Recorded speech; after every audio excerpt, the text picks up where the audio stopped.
sabi ni Baligod mga kabitan na ganito lang sila magbilang ng isang pila ng maleta. As you mentioned, that's a fishing expedition. That's a fishing expedition, right? Yes, the bank officer will be criminally liable under the law. Yeah? Yes.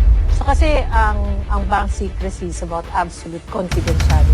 Actually, what happened etong sa flood control scandal, it should be AMLA at the center of this investigation. Ang source of income namin is natin is our income, salary. Tapos bigla may billions o hundreds of millions of account ka. Dapat na flag na yan ng bangko from the very start. From there sana na-action na ni AMLA. Paano nakakapag-withdraw sila na hindi naman commensurate sa income nila? Na siya ay tanga, bobo, ay pinipilit niya pa rin. Today I fired the whole of the commission of the urban poor. And si Rindon, yung chairperson, was appointed September and he traveled about 7 times. Dadagan Balita News Update. Alright, welcome back mga kabitan sa ating munting bahay, Danagan Balita Reaction Video News Update. At ito po, dito natin napapatunayan mga kabitan na napaka-bobo, napaka-tanga, napaka-walang kwenta na representatibo itong si Terry Ridon aka Oki Ka Koki. Dahil nga po, kung napanood niyo po yung kanilang last hearing, siya po ay nagpapasabi na sa lahat ng mga bank transaction history or records ni VP Inday, ni Mans Carpio at sa kanilang mga negosyo, mga taxes sa BIR at kung ano-ano pa mga kabalitaan. Dahil ito po, klarong-klarong fishing expedition mga kabalitaan. Dahil wala pa ho sila talagang ebidensya, takot ho silang i-transmit ho ito sa Senado. Dahil baka naman magiging unconstitutional 2.0 na siguro to mga kabalitaan. Yun pong kinakatakutan nila. Dahil sila po ay, pag nakalusot si Sara Duterte, sila po ay may kalalagyan ho mga kabalitaan. So dito po, si Ma'am Malu Tikia, pakinggan ho natin, napakaganda yung programa. Nandyan yung kanyang mga bisitang eksperto na natin mga empleyado sa gobyerno at alam ho nila yung mga kabulastugan at kanila pong isiniwalat ngayon sa usaping ito. Kasama ho si Ma'am Malu Tikia, mga kabalitaan. Tandaan nyo po, ang Danagan Balita, mo balita, mo komento, og mo latiko. Kailangan specify yung Sir, account idiretso name. ko, may impeachment. Gusto nilang buksan ng account ni BP, ni PRRD, ng asawa ni BP. Pwede ba yon? At this stage kasi of the impeachment, if I'm not mistaken, we're only on deliberating the impeachment, no? So wala pa tayo dun sa proper Trial. impeachment trial. Oo. So without the proper impeachment trial, there's no reason to disclose the bank account. So hindi pa siya, wala pang Okay, sandali lang. So, itong si Ridon mga kabalitaan, atat na pabubuksan ho itong bank account ni Vice President Sara Duterte at itong yung asawa niya, si Mans Carpio mga kabalitaan. Klarong-klaro na ho, na wala ho silang karapatan na gawin ho ito. Wala ho silang mandato or batas na sila ay mag-uutos na bubuksan yung mga bank accounts in relation ho sa sinasabi nilang impeachment laban kay VP Sara Duterte na ito ay isang kagaguhan, katangahan, kawalang hiyaan ho at pamimersonal nitong si Oki Ka Koki Terry Ridon mga kabaitaan na alam na ho ng karamihan na init siya puwera, tinanggal sa loob lamang ng 3 buwan na kanyang pagkakaupo ho bilang isang sekretary ho ng isang departamento na kung saan ay 7 beses na bumabiyahe sa loob ng 3 buwan mga kabaitaan at ito'y ninak out ni Tatay Digong Duterte at paghihiganti ho ito halatang halata itong si Oki Ka Koki mga kabalitaan. Isa lang masasabi ko dito, bobo ka talaga Koki. Klarong-klaro yan, tanga ka Koki. impeachment court na na-form. So yeah, as you mentioned, that's a fishing expedition. That's a fishing expedition, right? So if the House Committee on Justice gives you a subpoena, you as a bank manager will Without that the impeachment. without the just the House. Yes, the bank officer will be criminally liable under the law. Yes. Ayun. What is klaro. the impact to the economy if we start shaking the banks? Siyempre, mawawala yung tiwala sa mga bangko. Diba? Pwede kang magka-bank run. Kasi siyempre, kunwari, ikaw yung bangko sa Bank ABC, nag-reveal ka, yung mga depositors mo maglalabas ng pera. Kasi wala silang tiwala. Baka mabigay nila yung details ko to anyone, di ba? So kasi ang bank secrecy is about absolute confidentiality. Unless talagang may matigas na rason para ilabas yun, hindi sila maglalabas. Yes. And aside din sa bank secrecy of bank deposits, meron din tayong FCDU Act, the Foreign Currency Deposit Act. yes. Ito mas stricter to. Even with the court case, you cannot open the bank account unless there is a waiver from the depositor. So, ang rationale naman Kaya behind pala yung this, dating speaker, hindi mabuksan yung yeah. So, mas maganda kung dollar yung account mo sa bank. Oo, kasi may dollar siya eh. Dun Kasi sa- pag nawala yung tiwala sa mga bangko, magkaka-systemic risk ka. So, with the crisis, Oh, yan, and with dadagdag this, ka pa. the shaking, Oh, dadagdag ka pa. that is bad for... The whole system. Interesting. And the investment people who are looking Yeah, exactly, to mag-invest ako dito sa Pilipinas pero sandali lang. Oo, Ang talagang gulo ninyo mapapag-isip. sa tapos Dami. ito sa bank. Daming issue. So, economic, financial, banking, and then security. All facets of government and governance right now is affected. By just the impeachment of the Vice President And the Middle East and the crisis. Middle East crisis. Sir, ano naman ang AMLA? Meron pakialam si AMLA sa mga bangko? Ang AMLA is actually tinatawag nila ito yung high-tech bypass ng bank secrecy law eh. Kasi even without the court order, Masisilip nila. masisilip nila. However, ang safeguard mechanism nito is AMLA works like a silo.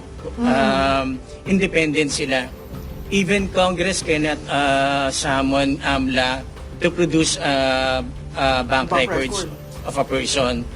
So, sa bangko kasi, daily, we have to file a report, what we call CTR and STR. CTR is for covered transactions, which is 500,000 and up. STR is suspicious transaction regardless of the amount. Sir, So- pati hindi nyo nakuha yung mga maleta at saka yung sa yung nawawalang pondo. Yes, Oo. actually what happened etong sa flood control scandal, it should be AMLA at the center of this investigation eh. Because the movement, the channel is money. Without the money changing hands, makokontrol sana yung corruption eh. So again, going back, we have yung CTR and STR. Covered transaction for 500,000 and up and suspicious transaction regardless of the amount. Kasi yung iba sinicircumvent yung 500, 300 muna, 300, 300 withdrawal hanggang makuha nila yung buong amount. So meron naman na halimbawa Katulad fish- yung kay Yusek Cabral. Sorry ha, interrupt ako ng interrupt. Di ba yung dalawa niyang anak nakuha lahat ang pondo dun sa account ni Yusek Cabral ng na ilabas? Mhm. Oo. Yun yung hindi nila na categorize as suspicious account. Yes, like for example, ma'am, meron tayong isang business lang, isa parang street vendor. Biglang deposit siyang 300,000. Oo. Kumbaga, abnormal siya dun sa Red flag na yun, eh, no? average. So, eto, like for example, kung government employee tayo, ng source of income natin is our income, salary. Tapos biglang may billions o hundreds of millions of account ka, dapat na-flag na yan ng bangko from the very start eh. Na-flag na yan eh. Even the withdrawals, if you have a legitimate transaction, why would you choose cash? When you have other modes of payment like manager's check, wire transfer, bakit ang nakikita natin is yung mga mali-malita na cash? So definitely, pag ang isang government employee is nag-withdraw ng cash na substantial amount, this should have been reported na sa AMLA as suspicious transaction. From there sana, na-action na ni AMLA. Kasi hindi siya commensurate doon sa source of income eh. So would you, sir, say So that... ang nakikita ko nga missing link dito is from the very start, bakit hindi na-cite yung mga bangko Yes. with all these billions in withdrawals. Yes. So bakit even the existing investigation, bakit parang wala yung hindi napapag-usapan yung paano nakakapag-withdraw sila na hindi naman commensurate sa income nila. So isa lang masasabi natin dyan mga kabalitaan. Kung sabi ho dito, itong ex-BSP official mga kabalitaan na dapat na flag down na yan, dapat napansin na yan at inimbestigahan na yung mga perang lumalabas sa bangko na mali-maleta ho. Ay baka yung tanong natin dito mga kabalitaan, baka nagkaroon din ng small size ng maleta itong in charge ng mga bangko para sila ay mag-release ho ng ganong kalaking pera na nawi-withdraw ho ng maleta gang mga kabalitaan. Dapat kung tama ho itong si Panfilo Lacson mga kabalitaan, kung siya po talagang magaling na investigador na dati naman ho itong pulis, no?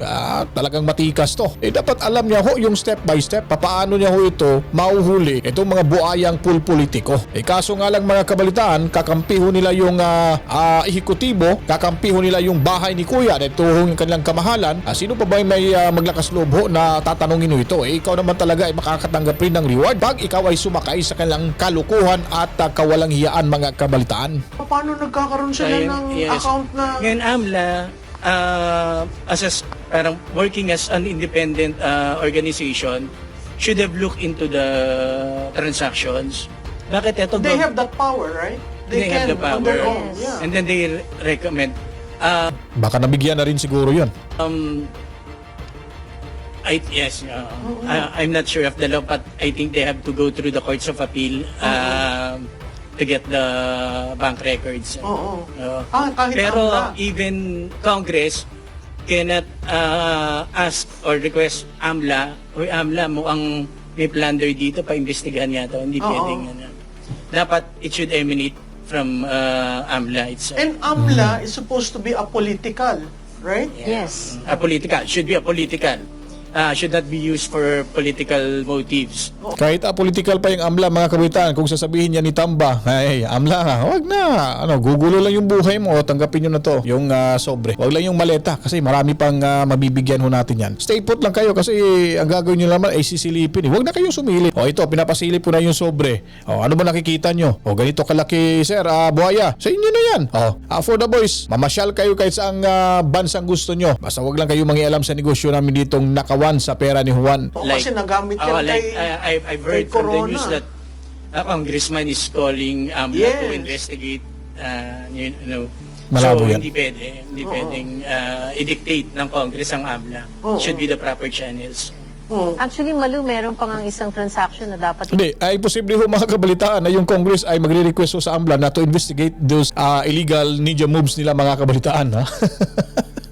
Sino bang kawatan na magpapahuli ho na bibitagin yung sarili? Majority dyan mga kabitaan sa Kongreso ay mga buhaya, halos kawatan lahat. Pero sa may mga panindigan dyan mga kabitaan, so wala ka talaga. Kahit tingnan niyo po yung nangyari sa 18 Marines, nagreklamo sila, pinansin ba? O sila pa nga yung sinampahan ng kaso mga kabalitaan. Tama ho sinasabi dito ni Tiangco, kung hindi mo kayo makulong sa administrasyong ito, may kalalagyan kayo sa susunod na administrasyon pagkatapos ng 2028 presidential election. Kasi nga talagang may makukulong. At ito rin ginawa ng Kongreso diyan sa Court of Kangaroo, diyan sa Committee on Justice, sa pamumuno ni buhayan daw tong si Luistro na nakatanggap di umano, ay talagang pinipilit at ginigipit ho yung mga Duterte para mahanapan ng butas at mapahiya ho sa taong bayan. Ang problema nga lang, nahihirapan ho sila dito dahil kampi ho ang katotohanan mga kabitan. Kaya nagiging tanga ho sila mismo ay ginigisa sa kanilang mga sariling mantika dyan mga kabitan dahil wala ho talaga silang mapapala sa mini trial na iyan mga kabalitaan. tignan nila kasi 'di ba? Nagpapalit ng dalawang maleta ba 'yon? Na dollar. Oo, into dollars. Into dollars. So yung nagpalit ng into dollars na 'yon, mukhang hindi bangko eh. Mukhang money market. Money market. Oo. So dapat tinitingnan na rin ng AMLA yun or ng BSP. Sir, narinig nyo ito? Ito ba parte ng intelligence network na kailangan na flag? Di ba? Kasi pag nakita mong movement of large amounts of money, isn't that intelligence work? Yeah, kung talagang serious yung ating mga namamalakad sa gobyerno, including yung mga intelligence units, ay makikita talaga yan. So, dahil nga sa paliwanag kanina, no, lumalabas na yung AMLA itself, no, mukhang may connivance dun sa ano. I'm not saying Yun ang sinasabi ko. Ano, baka. Oo, baka lang. Ano. Ang duda ko, hawak din nila yung ano, yung kasi ngayon they are weaponizing all Yes. agencies, no? Yes. The police, the military, and many others, no? So hindi malayo na maaring sunod-sunuran na lang yung taga-AMLA. And yung land bank itself, in cahoots na rin dun Which sa is ano. the major depository account of kasi the ano Public yan Works Fund. I can even recall na kasi nung I was a battalion commander sa Mindanao, no, yung tinatawag na voluntary offer to sell, no, na yung sa CARP, may lumapit sa akin na ano, ano siya, Yan sir, lupa. Yung Lupa ito, oo. ba't ko na ano, kasi ba't ko biglang na-recall to, lumapit sa akin yung isang, sir, hanap kayo ng lupa. Bakit? Yung malalaki, mga 100 hectares, 200. Ilapit natin sa ano, sa mga nag-aasikaso nito. Ba't ano yan? Sinakyan ko lang, no? Yung pala ang racket nila, halimbawa 100 hectares. They will operate yun through BOS, voluntary offer to sell, yung ano, para babayaran ng gobyerno. In cahoots sila sa DENR, in cahoots sila sa land bank. So, yung DENR para ano, pipicturean nila yung ano, kunyari may ano lahat, may tanim lahat. Pero actually 2 hektarya lang yung may tanong out of the 100. Ibabalwate ngayon yan. No, Tapos mas yung mataas. land bank, Yeah. ibabalwate nila in cahoots sa DENR. Pagdating doon, sige, ito ang value niya per hectare is 120. Imbis na 70,000 lang. So yun, lalabas ng pera. In cahoots sila sa ano. So, maaring ganon din na nangyayari dito. Kaya tahimik. Lumabas lang nung sumabog. Kasi maganda yung point ni Marvin, yung issue ng malalaking amount ng pera na lumalabas pero wala nga naman tayong nakitang bangko o na trace o report ng AMLA, no? I'll cite 2 instances, Colonel Pro. One was nung nasa active service pa ako. Alam ni ni Sir Marvin yung Hawala system. Hawala? Yeah, it's an informal money remittance. So nung nandun ako when I was still assigned with the airport security, I was the chief of operations ng airport security center sa NAIA. We were monitoring this Hawala operations ng mga rin natin, kababayan din natin. OFW. Yes. Oo. Meron silang mga na informal remittance center nila ron, dadalhin dito by cash, dala-dala ng mga, in fact minsan isang buong eroplano halos lahat yung may mga bags eh. Oh. And when we intercepted, wala na, puro bag na lang yung nakuha namin, yung mga pera na i-distribute na. There's something happening. So second naman, when I retired, when I was into business now, our business is into renewable energy. So yung partner namin one time, this was the first time na nagta-transaction kami in dollars. So nagpadala ito. Initially nagpadala ng meager amount lang naman. Maliit lang naman siya. Initially it was $15,000. And then the second, it was supposed to be 30. Yung second pasok niya, hinold na ng bangko. Hindi na nirelease sa amin. And we were called by the bank to explain kung ano yung pumapasok na yun. Well, what's my what am I driving it here? Yung mga ganung maliliit na transactions nakikita, nababantayan. Bakit yung mga Gadang buhala eh. No? mali-maleta, Totoo naman. sinasakay ng eroplano, hindi natin alam kung saan dinadala ang ibang bansa. May kasabot kasi. Bakit parang walang reaction yung natin, mga Ang lokohan authorities ang lokohan natin. ko sa kaibigan ko, dapat nandun ako sa negosyo ng paggawa ng luggages, no? Parang ang laki ng kinita mo doon. Kasi talagang kitang-kita, di ba? Talagang magugulat ka na lang na, how can that be possible? And I understand today, the luggages now are in dollar. Dollar-denominated na yung distribution. Kaya sabi ko, must be every or most or some legislators might have a wall of Alam mo yan, yung bolt sa pader. Kasi magtataka ka, paano mo malalabas yung ganong kalalaking pondo sa bangko? Pera na lang kung ang bangko ay involved. 'Di ba? Yun yung hindi mo maintindihan. So, lumalayo na tayo ng usapan, no? Let me go give your last points. Siguro doon sa security cluster, ang tanong ko, napapanahon na ba magkaroon ng batas tungkol dyan? Talagang batas, ha? Hindi yung joint circular na 2015, matanda na, iba na ang teknolohiya, Alright, so hinto muna natin to dito mga kabitan. At sa puntong ito, isiniwalat na ho nila dito yung kanilang mga nalalaman, yung kanilang mga observation mga kabitan. So ibig sabihin lamang dito mga kabitan, meron ho talagang nangyayaring kababalagan ho sa administrasyong ito. At itong AMLA mga kabalitaan na dapat sila ay authorized agency ho or department, whatever you call it, na to check and balance mga kabalitaan. Kaso nga lang, hindi. Sabi ko nga kanina, baka binayaran na ho ito sila. Baka nakatanggap na rin ho ng maliit na maleta. Baka meron pang small, medium, large at jumbo yan. Baka sa small, meron pa yung extra small niyan. Oh, di ba?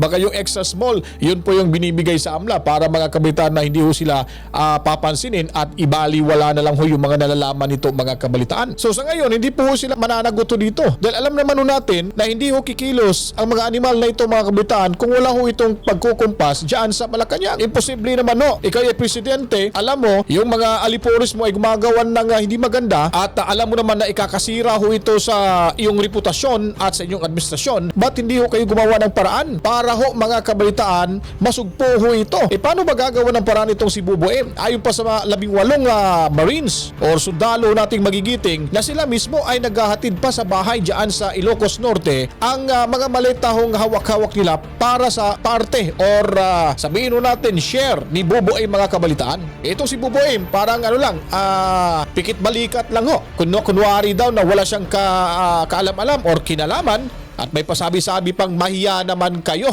Ngayon, hindi niya na-anticipate na napakalawak na pala ang korupsyon mga kabaitaan sa pamamagitan ho sa Departamento ho ng Public Works and Highways mga kabalitaan. So gulpi di gulat si Bungit. Ngayon, nagmaang-maangan na ho. Pautal-utal na, magmamling na ho magsalita dahil nga po, alam naman po natin pag ang tao ay nagsisinungaling, hindi ho makapagsalita ng diretsahan ho ito. Hindi makapagsalita ng tama at talagang ito ay paikot-ikot lamang, wala hong kapunto-punto mga kabalitaan. Itong inilabas na video ho ni Attorney Baligod na kung saan nakahilera ho yung mali-maleta mga kabalitaan na sinasabing yun pong mga maleta na yan ay isa sa mga sinasabi nilang ebidensya na nagtuturo at nagpapatunay na meron ho talagang maleta gang sa Buboy administration mga kabalitaan.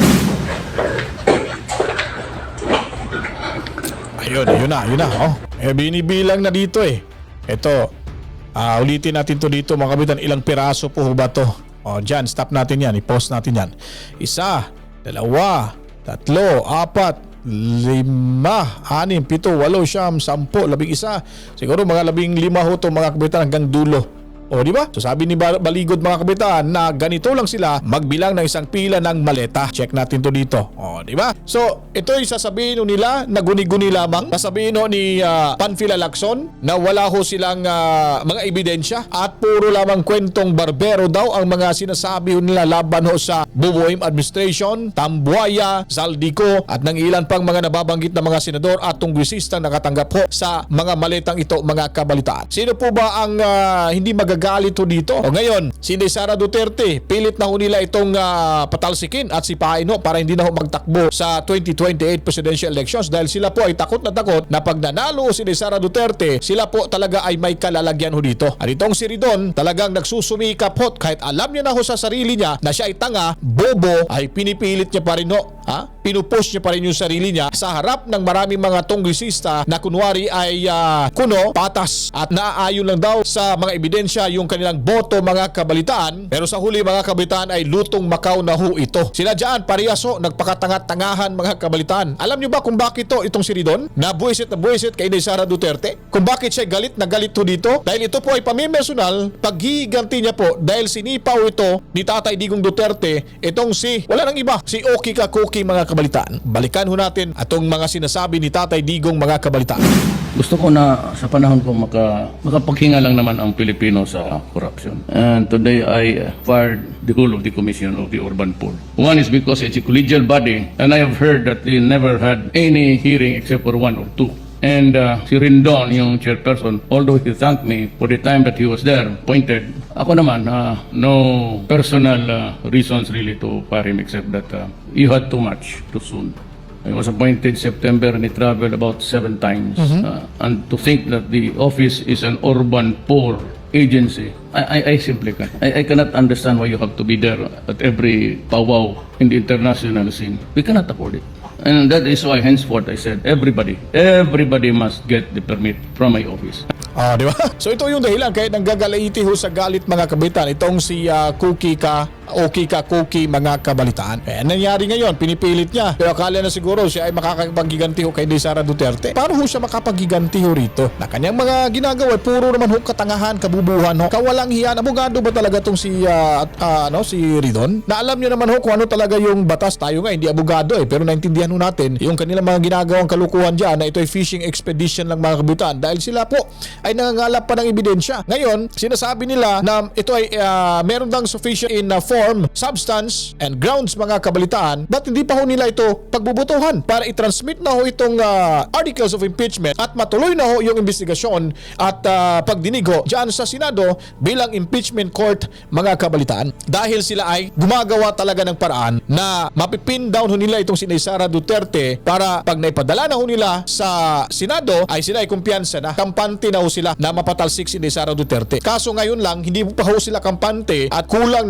pa ho yung kanilang mga ebidensya. Ano bang sabi ng dating BSP official? Na wala ho kayong karapatan dahil sa bank secrecy law, hindi nyo maaring buksan. Kahit ano pang sabina ang ipapadala nyo, wala kayong karapatan ho dyan. Matatamaan yung nasa bangko ang magbibigay ho nito. Hindi ho yan proper forum or venue para litisin ang impeachment case laban kay Sara Duterte. Kundi doon lamang ho yan sa Senado. That's very simple arithmetic mga kabalitaan. 1 + 1 = 1, hindi ho 11 mga kabalitaan. Kaya kung nagustuhan nyo po itong ating video presentation, huwag nyo pong kalimutan. Paliwan na maraming likes, buhusan na maraming komento, reaksyon, opinion, question. At i-share nyo po ito mga kabalitaan para malaman ho ng karamihan kung ano pa po ang mga gaganapan sa ating lipunan. Huwag nyo pong kalimutan mga kabalitaan. Preparado na ho yung ating logo. Yung sombrero ho natin. Kaya pag umabot ho tayo mga kapitan sa 100,000 subscribers or mahigit pa, mamimigay ho tayo nito para magamit nyo po sa darating na kampanya sa 2028 presidential elections. At tandaan nyo po, napakaganda ho yung logo ho natin dito mga kapitan. Ibalik ang tapang at malasakit sa 2028. My President Sara Duterte para sa tunay na pagbabago. Bubalita, mo komento, mulatigo. Dan agan balita. To God be the glory, mama. Chip chip.